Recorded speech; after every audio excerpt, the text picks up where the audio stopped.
Hey guys, welcome to the Elephant Room podcast. I'm John Schindelser. This is Taylor Adams. We're here to basically talk about the post-game review of Alabama versus ULM.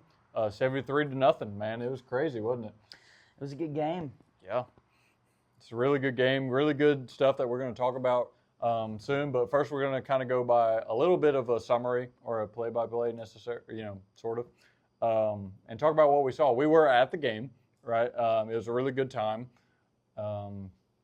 Really good offensive plays there I saw from Ty Simpson and Kevin Riley specifically. I mean, those are the two key things that I saw, mainly because, one, Ty Simpson made 17 for 17. Yeah, he was perfect on the day. Yeah.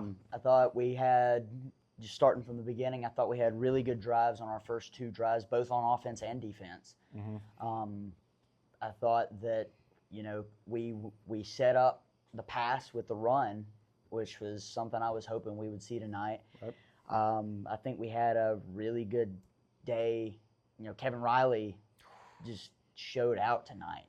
Northport native. I think once we get Jam Miller back, we're gonna have a really good, really good backfield. Bernard as well. Bernard did good this game. Later in the game, AK Deer showed out as well. We got a really good backfield if we'll use it. We'll use it, and we did tonight. I'm hoping we'll see more of that going into the future. I think there was definitely a good mix of using the run, using the backfield as well. I will say, I mean, we might focus on Ty Simpson a little bit more tonight, specifically because one perfect pass completion for this game, which is impressive. But I will say that Mac actually did okay for being the second quarterback. I mean, there were some things that he didn't do necessarily perfectly, but it's ULM. It's not necessarily a huge game, and it was a good time to see how he might develop in the future. But we might focus more on Ty Simpson. And with Kevin Riley, like I kind of just said, didn't mean to interrupt you at all, but Kevin Riley is a Northport native. He went to Tuscaloosa County, Iowa, which is where we graduated from. So we're really go Wildcats, man. We're really proud to see that, from our program, just because when we were there, I mean, there wasn't necessarily a good football program. It was a really uncertain time, but seeing some good players come out of that, especially, I mean, staying in Bama, staying at Tuscaloosa area, that's a crazy thing, and I'm really happy for him, really proud of him, and hope to see more from him in the future, and I think we will, definitely. Yeah, even in the Florida State game, he was the guy who was showing the most effort, and I'm happy I saw a lot tonight of us going to the people who were showing the most effort and playing those guys. So, I think that we hopefully took a step in the right direction tonight. I'm hoping that, we won't really know until we see it translate to other games. We can come out in one game and do this, but it really doesn't mean anything if we come out the next game and we don't show the same intensity. Definitely. That's going to be the test, is how do we take this into the next several games? Do we play with this same intensity? And if we do, we can have a really good season. If we don't, we're going to be right back where we were last week. Yeah. And I agree completely with Taylor. Like, I mean, if we show complacency going into Wisconsin, it's one of those things that we just can't do it. I mean, honestly, especially in the position that we're at now. I mean, we were talking during the game, after the game, about how if we had shown this during the FSU game, right, we wouldn't have to build back, to the top 10 where we already were in the top 10. We've kind of set ourselves in a position where we lost some respect in the first game. We definitely lost some respect. And we've gained it back to some degree. Right. And we'll talk more about, for instance, that FSU, the whole reason that we dropped to the point that we did, and Taylor's the one that pointed this out, especially during the game and even after the game, that the whole point that we dropped to where we are is because we're assuming that FSU is still the team from last year, the 2-10, right? Whereas now, especially after their win tonight, like we've noticed that they are a contender, at least in terms of an opponent. Right, not necessarily like national championship or anything like that, but they are definitely a team to be reckoned with, right? Yeah. And that is actually helped us in a weird way. Yeah. Now that we've defeated ULM in all of this situation. But again, it's one of those things where if we showed this last week, right, we wouldn't have had to build back and gain this respect that we do now as a team and as a coaching staff, for instance. Yeah, and for those who don't know, Florida State today, they had over 700 yards of offense. They had over 360 passing yards and over 360 rushing yards. They beat their team 77-3, and they were winning 70-3 with, I think, 9 minutes left in the ball game or something like that. Yeah. So they are definitely a really good team, I would say. Yeah. So definitely an improvement. Definitely, I think if you're an Alabama fan, you're feeling better about that loss last weekend going forward. And I think we'll gain a lot of spots. There's some ranked teams who lost some games today ahead of us. And I think that we will gain a lot of spots back after today's outcome, both for Florida State and Alabama. As far as our game, going back to that, I think we did really, really well on both offense and defense. We played with that intensity, like I was saying before. The defense in particular, I thought they came to play. They came to play, honestly, like I haven't seen since Saban left. Right. With an intensity that I haven't seen since Saban was here. They came out there and they were ready to play football. They were ready to maul some folks. And they did. That's what we need to see. We need to see them come out with exactly that same intensity every game for the rest of the season. Yeah. I'd say that I was definitely impressed with defense this game. They definitely showed more hustle, more, directness, I guess is a word that, other words are escaping me right now, but they were intentional. There's the word that I'm going for. They were intentional with their plays. They were intentional with what they did.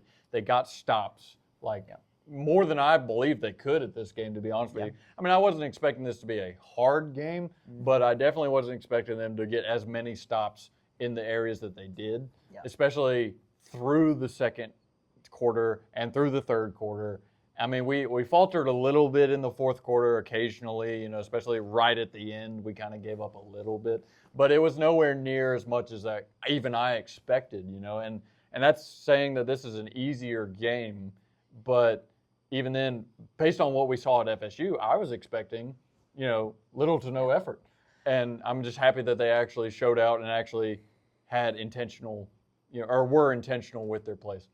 Yeah, I mean, I said in my preview earlier this week, I wanted to hold ULM to under 150 rushing yards. I don't really care if they pass for all that much. We ended up holding them to 43 yards in the first half, and for the whole game, according to ESPN, we hold them to 148 yards total for the whole game. So definitely we succeeded at hitting where I would like us to be there. And exceeded those expectations. So, again, we have to carry that into the rest of the season. It can't just be this game. But tonight we saw a response that I haven't really seen from this team last year. So I think it's a good sign going forward that we played like we wanted to make up for last week. We played like we, in previous week, in last year, right? We would go out there and we would lose a game like to Vandy or to Oklahoma, and we would come out the next game and, we didn't play well. Like Vandy, we had South Carolina the next week, and we didn't play well in that game either. Now we got the win, but it came down to the final play because we didn't play super well. Obviously, like he said, like I said earlier this week, it is ULM. Yeah. But to show that intensity was just great. And that's the main theme of the night is we showed the intensity that we have been lacking last year and what we lacked last week. And that's a huge step forward if we can carry that into the rest of the season. And that's the thing, is carrying it throughout the rest of the season through more challenging opponents. And let's not forget, and we've talked about this multiple times, and I'm sure you also are aware, right? Georgia's the fourth game, right? I mean, we've got Wisconsin next week. right? And don't get me wrong, they're more of a challenge than ULM, right? And technically, they would have been, in our estimation, more of a challenge than FSU at the time, relatively. I mean, at the beginning of the year is what I mean. For me, I would say I was more worried about FSU, but as a whole, I'd say that Crimson Tide community, because of the 2-10, would probably assume that Wisconsin might be a little bit better. Not necessarily like leagues away, but relatively more challenging as a team. But I mean, the real challenge comes when Georgia with Georgia. Yeah, and I think we need that challenge from Wisconsin next week. That'll be good to go into the game. You know, it's not. You know, obviously, it's a game that you could come out and play poorly, and they could pull off an upset. But you know, I definitely think it's good to have that. If we can come out of there with a win, it's good to have that. You know, Power 4 opponent that we come in there and we have a home game and we play, and hopefully we show that same intensity and we go in there and take care of business. That's a good thing to carry into that Georgia game, to have that confidence back after that really disappointing loss with FSU. Right. And well, I will also say this: with FSU being seemingly more of a contender or not contender, but a difficult team to play against, Georgia hasn't played against anybody that's actually necessarily difficult yet. Yeah. When they're coming into this situation where we played against FSU, who has proven themselves to at least be competent as a team, right? And that gave us the challenge very early on. Yeah, that was that. I mean, yeah, that's definitely good experience. Florida State, historically speaking, is not necessarily going to be as intimidating an environment as Georgia will be. Absolutely not. But not even just because of the team, just because historically Sanford Stadium is a more intimidating environment than Doak Campbell is. Just in terms of, you know, what previous rankings for toughest places to play have shown. But it is good to have that experience in that tough road environment, especially with, you know, in a situation where you got down, you had to face that adversity, you can kind of cope with that a little bit more now. You know, that's good experience to have, but we do need games like this ULM game and hopefully Wisconsin next week to kind of build that confidence back up before we go into Georgia, because I think that's the only way that we beat a team like Georgia. Now, Georgia, they had a tough time against Austin Peay today. Tough time. They won 28-6, but you know, maybe not as dominant as perhaps we thought they would be in a game like that. Especially compared to us this year, and I mean this week. Not necessarily saying that we, you know, this is an example of, hey, we're better than Georgia. Not at all. But it is one of those things where they didn't score a point on us at all. Whereas Austin Peay did score something against Georgia. At the same time, though, Georgia has done this in past years. Well, they'll go out and they'll be kind of, you know, they won't necessarily play to their best against a team like that, and then they'll come out against good teams and play like you would expect a Kirby Smart team to play. So I don't think there's any reason to say that today was representative of who Georgia is as a team.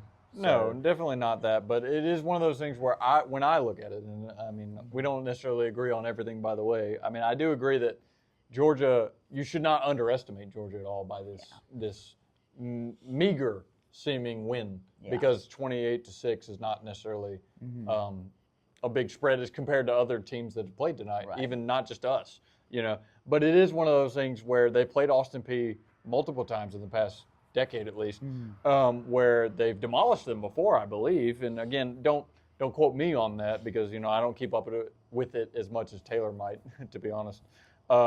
But it is one of those things where we needed the FSU loss, at least this season. To me, we needed that loss to convince us to play as hard as we did against ULM tonight. Because if we had played ULM first, for instance, we might have done better than we did against FSU. Yeah. But I don't believe that first week, last week, was one of those things where we felt, you know, intentional, for instance. Yeah. Right? I just don't think that we would have performed well the first week, seeing what I saw. Yeah, and look, I think that tonight showed something that we haven't really seen from Kalen DeBoer so far, and that is, you know, he was angry at the end of the game when we were giving up a little bit more yardage and things like that. He was angry, like Saban used to get angry when he was up big.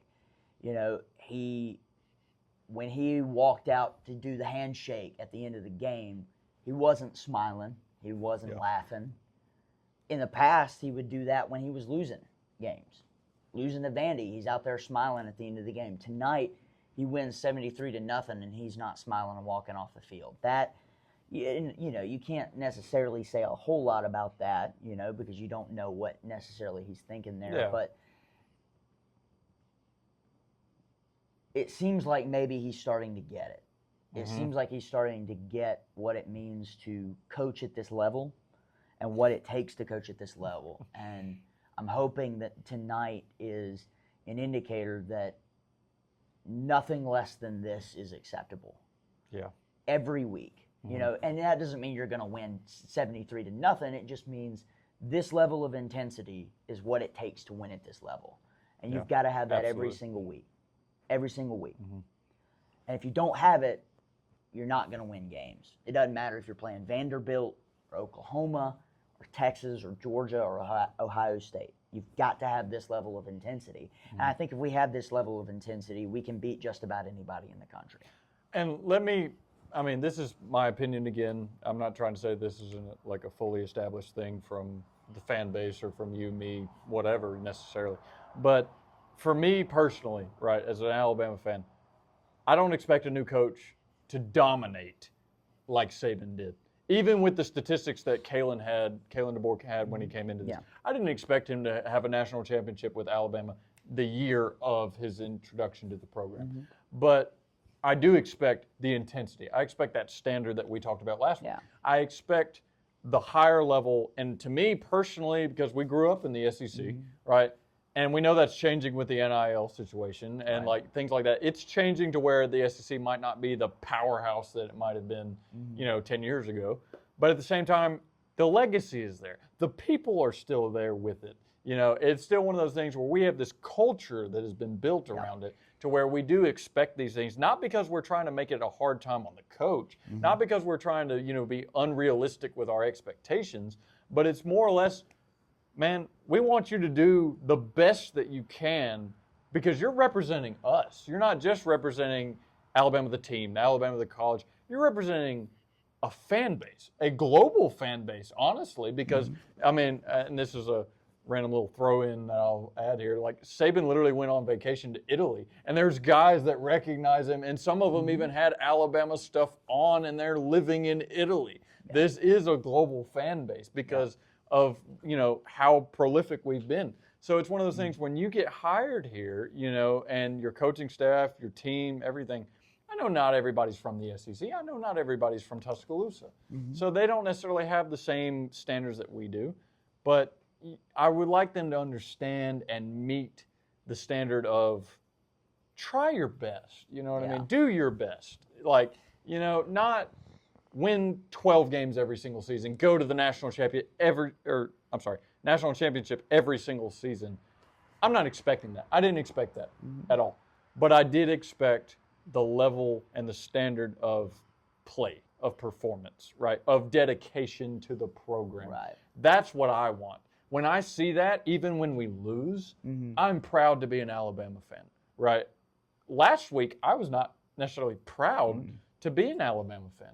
I was proud of the legacy that we had, but I wasn't proud of the current coaching staff and the team, right? Right now, I'm not necessarily saying that that's fully changed. Right. I still support the coach, like we've talked about. I support the coach. I support the coaching staff, and I support the team because they are good guys. I know they want to win now, especially. That's what DeBoer said in his press conference and other things.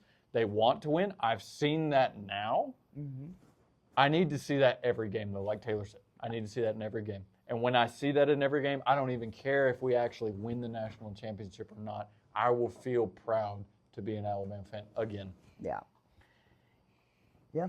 I think, I agree. I agree with what he said. we just have to keep it up. We have to keep it up throughout the season.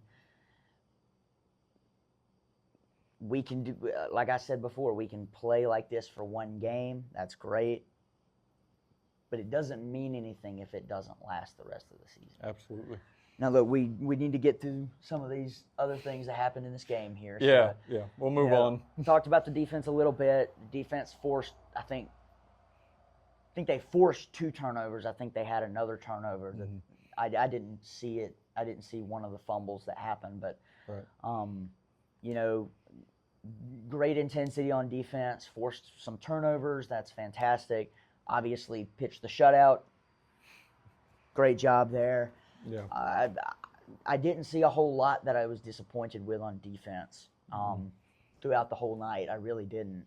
At least not until the very end. Well, even then, you're gonna give up some plays. All right, you're gonna give up some plays, but giving up 148 yards total to any team in this era of football is just fantastic defense. No, yeah, I agree. Fantastic defense. What I mean by that is more or less that, and this is an individual player maybe situation where it comes to they made a play that where, whoever was supposed to be in that spot or that position on defense wasn't there, and that's more of what I'm upset about. Not necessarily that defense failed, but it's more or less that, again, we talked about the standard, and it happens in every game, in every program. Once you're winning by so much, especially 0 points on the scoreboard from the opposing team. But the thing about it is, I was telling him during the game, right?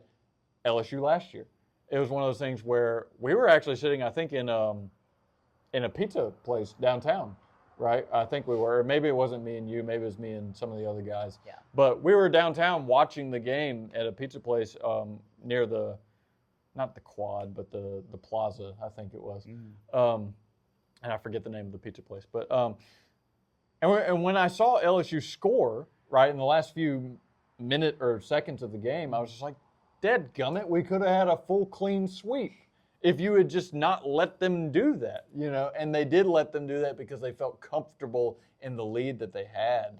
It was so magnanimous of a lead against LSU. And I get it. It's there's no point in putting in their minds or opinions. There's no point in putting in the effort when you got 30 seconds in the game and they just happen to make one drive. Yeah. It's an SEC team. It's a big team, right? Maybe that's okay, right? But when it comes to ULM, right, that's when I'm sitting there and I'm like, I'm seeing the same things I saw from that team at the LSU game, at the end of it. And it's the last 2 minutes. Maybe actually the last minute, maybe even when this happened. But they made it down over the 50, right, in that last few plays. And that happens, but it didn't happen the entire game until the end, right? If they had scored on that drive, right, to me personally, not necessarily score-wise, AP poll or the polls-wise, or even fan base-wise, I would have been a little disappointed, right, because you gave up at the end because you felt so comfortable in what you've already done, which you have the right to feel comfortable in that. I'm not saying you don't. But me personally, it's just if you're really trying to send that statement of we are back to the standard, go all the way to the last second and show me that standard. That's all I'm saying. I'm not saying there's anything wrong necessarily with the defense. Like Taylor said, they played an impeccable game this game. I'm just saying that if you really, as a person, as a player, individually, each of those players really wanted to send that home to the Alabama community, play like that until the last second. That's all I'm saying, right? Yeah. If there was one thing I had to nitpick from the defense tonight, I think it would be, we had some instances late in the game in the fourth quarter where we were playing with the intensity that I'd like to see, but we were letting it get the best of us in some instances. We had Dre Kirkpatrick go out because of the targeting, and really we could have had 2 more targetings. I feel we could have had 2 more on the next 2 plays after that too. Yeah. So we started hitting some guys pretty high up on their bodies and could have maybe drawn some targeting fouls that we got away with. Now we were in the stadium. we haven't had the opportunity yet to watch the film, so I don't know how bad those looked from a TV perspective, but from what I saw just up in the stands, there were a couple more that looked like we could have had some targetings there. We got to be a little bit more disciplined. We have to play with the intensity, but we can't let it lead us to do stupid things because we're so jacked up and intense that we're making stupid mistakes. And that is the thing about like us being in the stands, right? When that targeting call was called, right, Taylor and I were like, yeah, I mean, he hit him too high. I mean, the crown of his helmet did hit the front of his faceplate. I mean, it happened. And there were other people obviously around us. Everybody, the whole stadium is booing. And we're like, we understand the booing. Like, we get it. It happens at a game. But at the same time, you know, as a football analyst, let's say, or like as we are right now, sort of,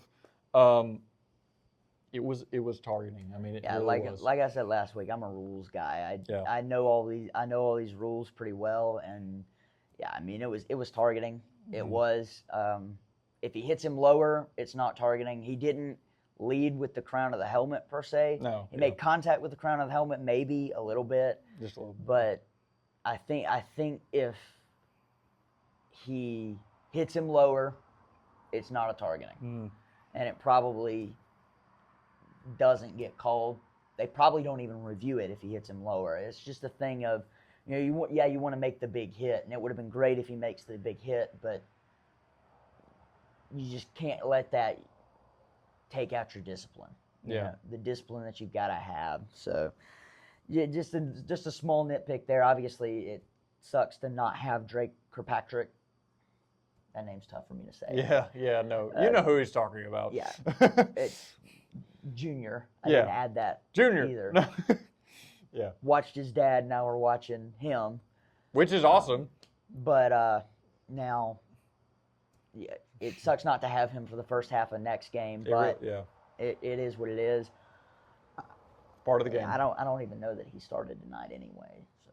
Well, either way, that he played pretty well. Sucks not to have everybody at your disposal, but absolutely. And I do want to mention this. Mbakwe was in for a little bit. Played for a little bit. He's fast, man. Yeah, he's fast. I just wanted to like kind of name drop him a little bit because I mean we've name dropped some of the starters obviously and some of the really heavy hitters, but Mbakwe did impress me a little bit, you know, tonight, and I'm proud to say that honestly.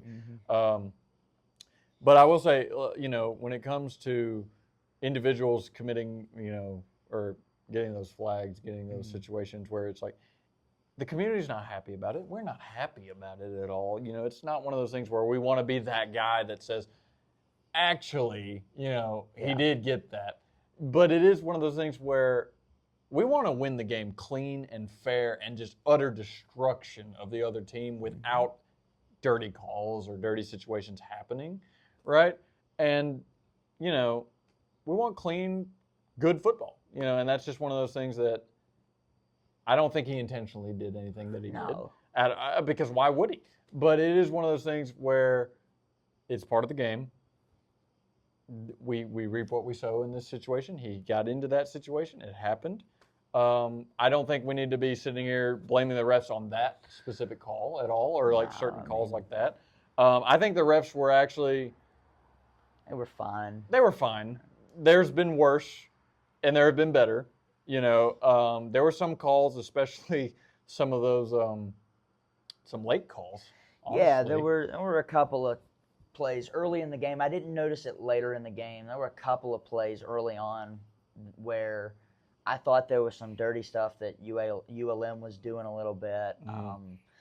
You know, they clotheslined our quarterback, or not our quarterback, but our Cole Adams, our punt returner.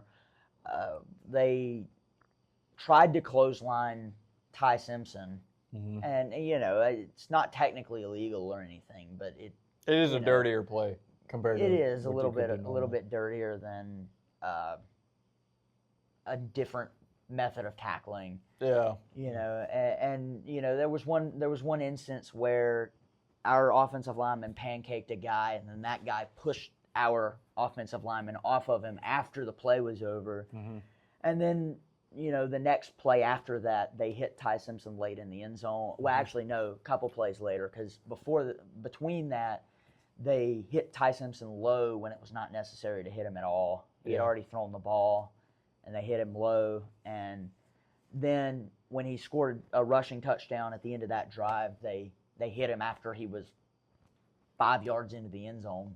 So there was some things there that maybe should have been called, but I thought overall the rest were fine. Yeah.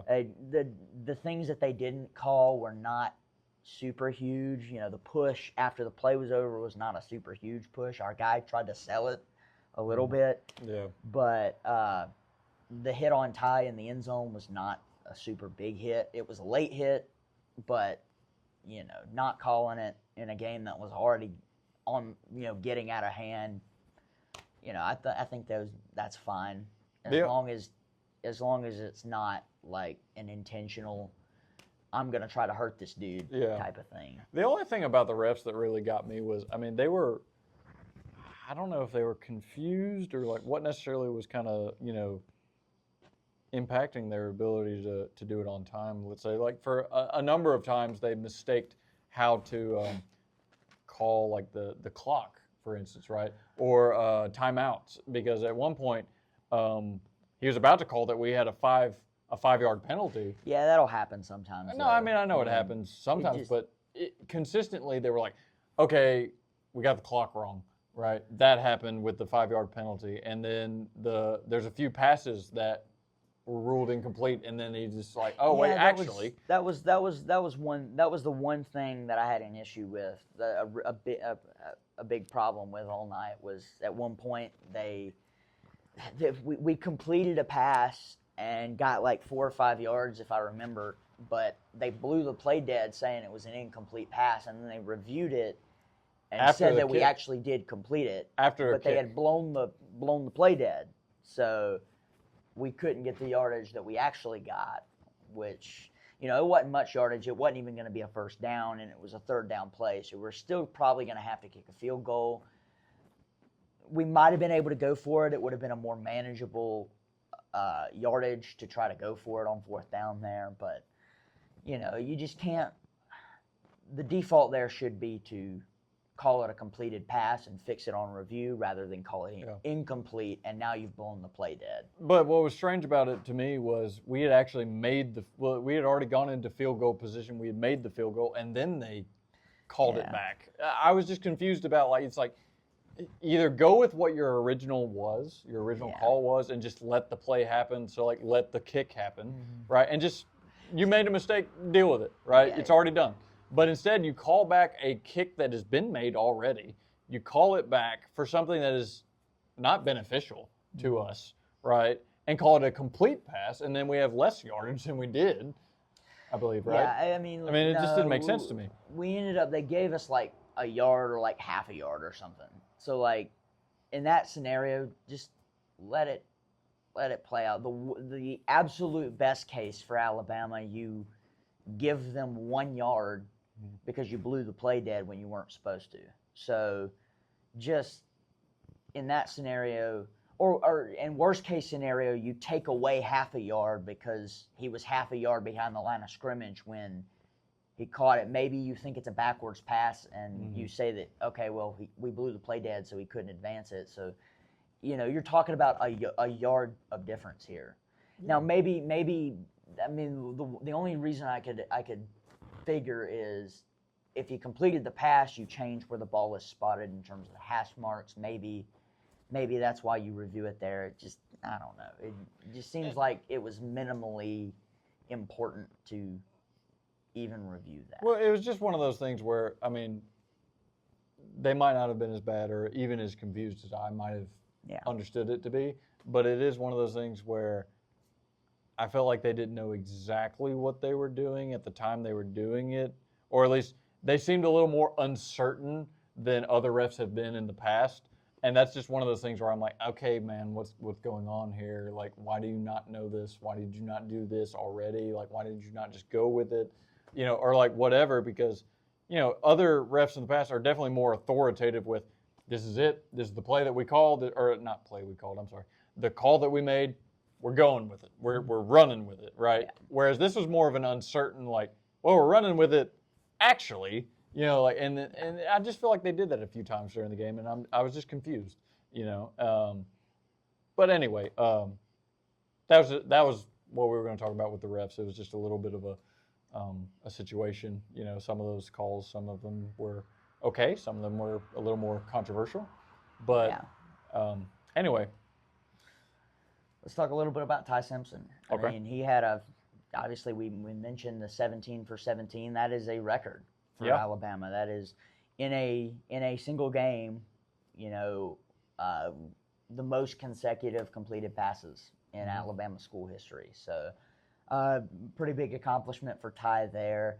And among it was some really, really, really good passes. Oh, yeah. He definitely, I would say, took a step forward from last week. Obviously, some nerves. You're on the road. You're in the first game of the season, your first start. He took some strides tonight, where he was making some really tough throws to make. He looked poised out there. He looked composed when he was under pressure sometimes. He was making throws. He was stepping up in the pocket. He was avoiding the defender and still making a really good throw. He even had, he had a touchdown, a long touchdown pass overturned by an offensive pass interference. He had a rushing touchdown on the same drive overturned by holding. Yep. And then he ultimately finished that drive off. I believe that was the same drive where he finished it off with a rushing touchdown anyway.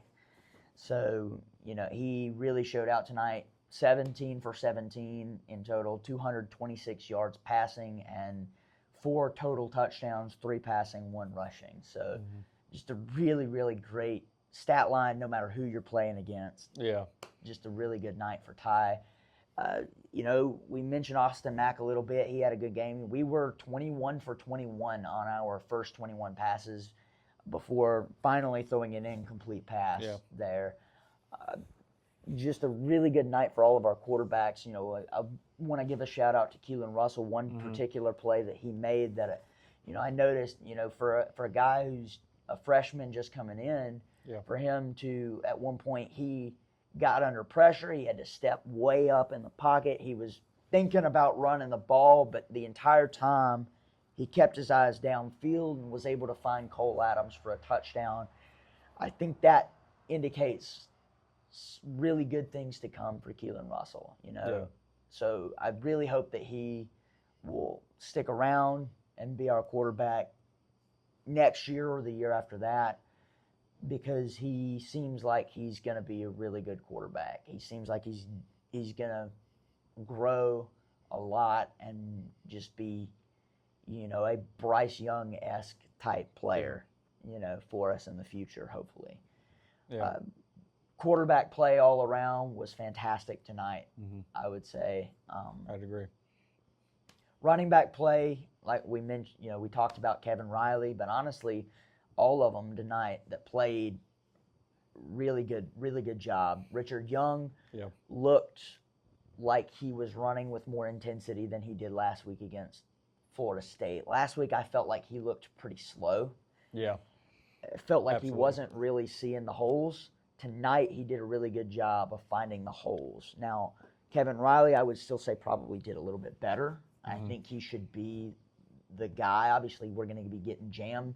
Speaking of Jam, he was dressed out in full pads during warm-ups today. I think that bodes well for him to play next week against Wisconsin. I imagine it'll probably be Jam and Kevin Riley will be the main duo going forward. I was really happy, though, with Richard Young and what he showed tonight. He showed that he does have that ability to find those holes and to run. He's not as fast as Kevin Riley, but he has the ability to turn on the jets when he gets into that into the space, and I think he showed that a little bit tonight. Obviously, a big talking point from the night, I would say, is A.K. Deere. He had a really long rushing touchdown tonight where he just outran everybody. We've been missing that kind of speed at running back for a little while now. Somebody who can break the big run like that and score a touchdown from 50 yards away on a run play. We've needed that for a while, and he is a guy who can make that happen for us. So I'd like to see him get in the rotation a little bit as well. You know, we've just got so many guys back there that we need to be using more often. You know, my preview, I said I wanted us to have 150 yards rushing to show that we could establish a run. We had over 200 yards rushing. So, you know, we did well on defense as far as what I would have liked to have seen. We did well on offense as far as what I would have liked to have seen. So I'm happy with the result that we had tonight. We had good wide receiver play. We had good offense. We had good running back play, had good quarterback play.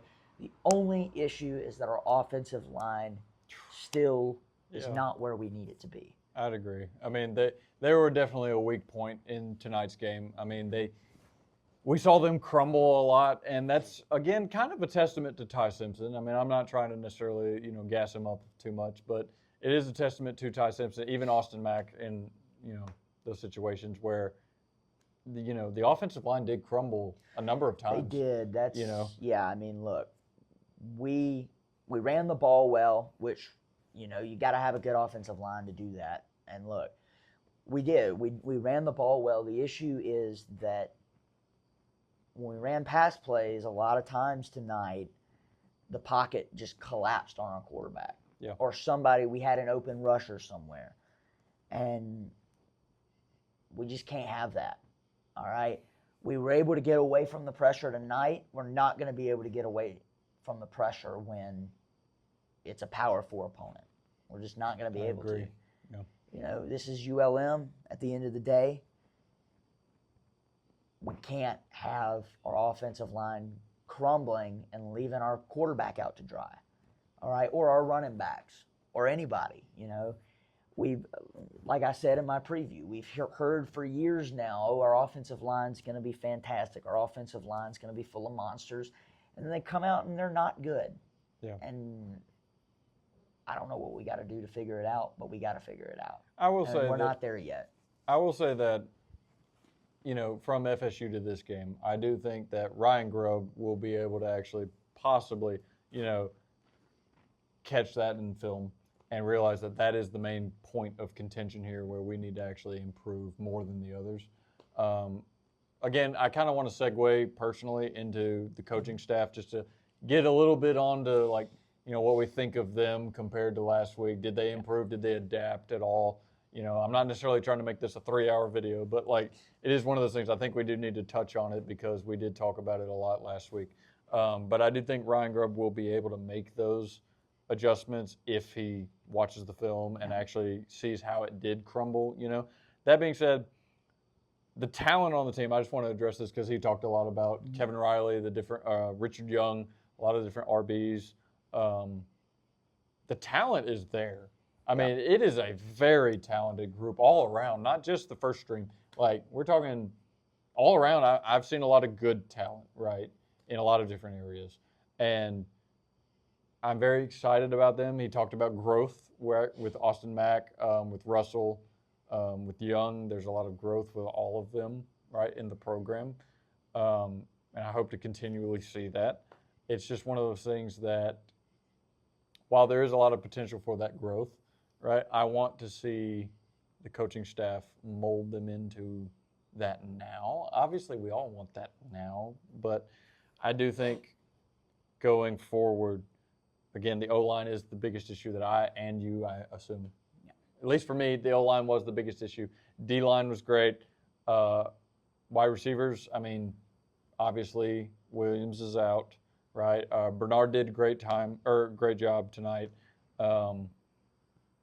But I am glad we focused more on the run, you know, or at least over long, distant lobs and, like, you know, passing plays. Like, I'm glad we had a little bit of that. We could see both at the same time working in tandem, which is what you should do in general, right? You should balance it out more than just one or the other. And I'm glad we learned and adapted to balance it out correctly. I think, I think that's good. We are going to have, I think through the first 2 games we've kind of seen, I think we're probably going to have a more balanced offense than what we've had in the past couple of years. we tried to come out with it against Florida State, and they abandoned it, and I don't think they should have. But I think the fact that we came out running the ball in that game and we ran the ball in this game, I think we're finally going to have an offensive coordinator who's going to prioritize having a balanced offense, and that'll be really good for us. Now, one thing I am concerned with when we're not playing a team like ULM is the defensive line. They played really well tonight, but it's ULM. Correct. We still have a lot of inexperience on that defensive line. Yeah. We still have guys who, there's 3-star freshmen on that defensive line, all right? And we tried a lot of guys out tonight, and they all played pretty well. I think we've just got to be watching that defensive line, because when you're not playing a team like ULM, may not work out as well. So I still view as a weakness going forward until proven otherwise, but they did play very well tonight. I will say that's, again, we talked about it earlier. I talked about it in the halftime video that we did post, and I think Taylor also, we've talked about it before, especially at the FSU game, or at least what we expect to see from there to now is complacency. We can't be complacent. We can't treat these games as easy wins, doomsdays. We can't do that. And we saw a lot of effort. We saw a lot of determination and intent from the D-line, from everybody really. But again, we haven't seen it against a challenge, like a real challenge compared to the Alabama standard that we've been talking about. And we talked a lot about Womack last week. And it's one of those things where his D-line performed tonight. It is ULM. Right, I'm not fully convinced. Taylor, I don't believe, is either fully convinced that we've, crested that hill yet. Of what are the issues? Have we fixed the issues, or is it more that this game was more of a downgrade from FSU, so the issues weren't as blatantly obvious? Yeah. And it's one of those things. We still need to hold them accountable. We have a great victory tonight. We don't need to be running laps for this victory. I'm not trying to die down, the enthusiasm, but at the same time, we don't need to assume that we're back, baby, like full swing. We are back in a way that I think we look more like an actual competent team, right, and competent staff compared to last week. That being said, we are nowhere near peak Alabama that we have been before, and I think we need to work a little bit more, and we need to see how that progresses against more challenging opponents. Yeah. From a coaching staff and from a player point of view. Yeah. Got to have the intensity going forward. Got to fix the penalties. We still had too many penalties tonight. I agree. Have to get better offensive line play, and we got to watch that defensive line, because until we get Tim Keenan back, we are still weak there. That's gonna be something to watch in games going forward. But overall, I think it was a really good performance from us tonight. Obviously, 73-0. Anytime you can win a game like that, lot to build on. Mm-hmm. Some things to fix. I think we have a good base going forward for the rest of this season. Yeah, I agree. I think that we are a solid team. We've got the talent. We've got coaching staff that, again, Taylor said in his preview, I believe, or at least one of the videos that we've posted, that we've got the talent. We've got coaches that have won before against adversity. Like, they have gone through adversity and they have won, right? We just need to find the balance, and we need to actually make it work well in the culture and the standard that we have at Alabama.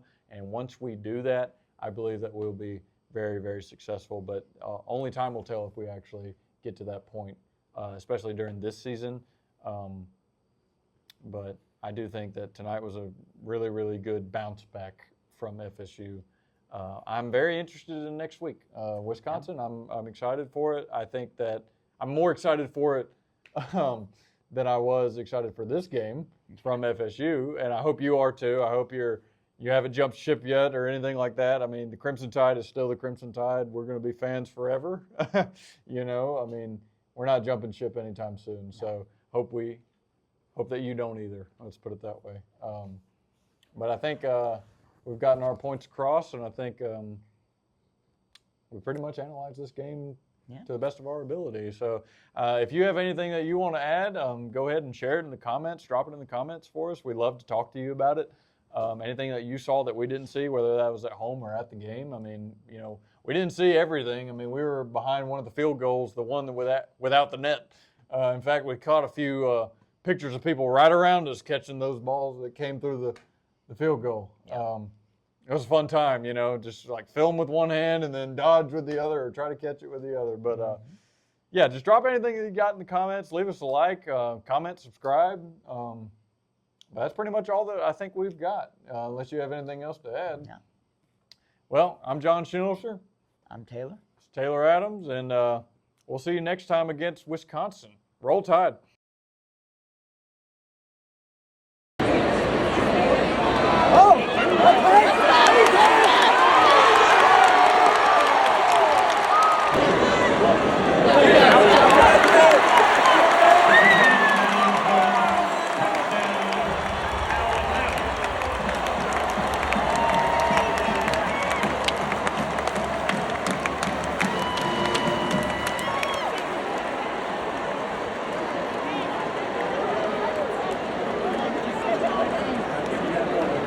All new